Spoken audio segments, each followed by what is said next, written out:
Well, being branded as the next big thing is it's quite flattering, and it's an honour.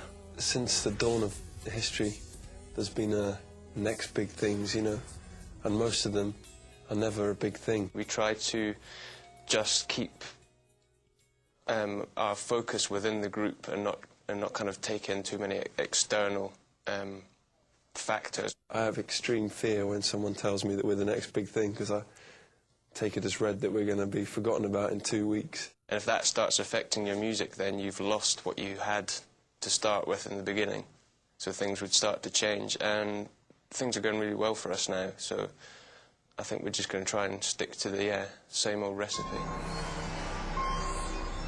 I think there's enough bands doing this sort of music to it could almost be called a movement. There's no movement or trend or anything like that. People are always, you know, it's as if, like, people imagine that you get together with all these other bands and go, right, what are we going to call our movement, you know?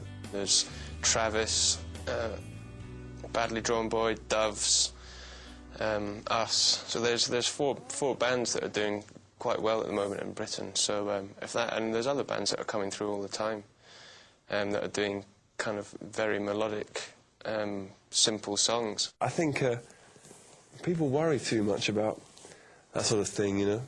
It's just a bunch of bands, you know. And I don't know if it's a reaction against anything, but it just seems to be happening, you know. Maybe we'll realise in 5 or 10 years' time what it was all about.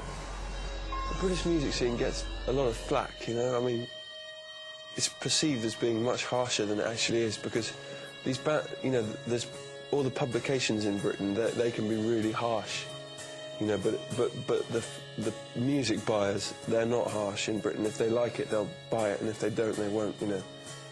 Thankfully, it's as simple as that, I think. And, you know, because you get a band like Travis or Oasis, they've had albums completely slammed, you know, just criticised beyond belief, and yet they sell millions. And similarly, the press in Britain can be great because they get new bands talked about, and that is something that doesn't happen in every country. You know, they are responsible for getting bands like At the Drive-In or us, or, you know, all these people. They're the first people to write about them in the world. Comparisons we don't mind. We were always expecting them. We were expecting them to be Radiohead and Jeff Buckley. You know, we predicted that before they even happened.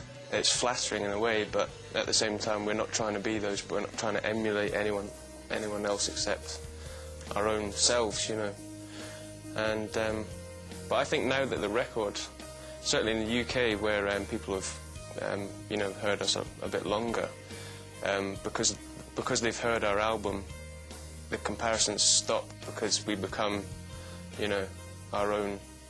We have our own identity. So comparisons always kind of start before bands have done releases. As soon as the albums come out, then that disappears. I've sensed nothing but goodwill towards us, really. I mean, of course we have our critics, we have loads of them, but they're the people that never come and talk to us. The people that come and talk to us are the ones who are sort of saying, you know, are you okay?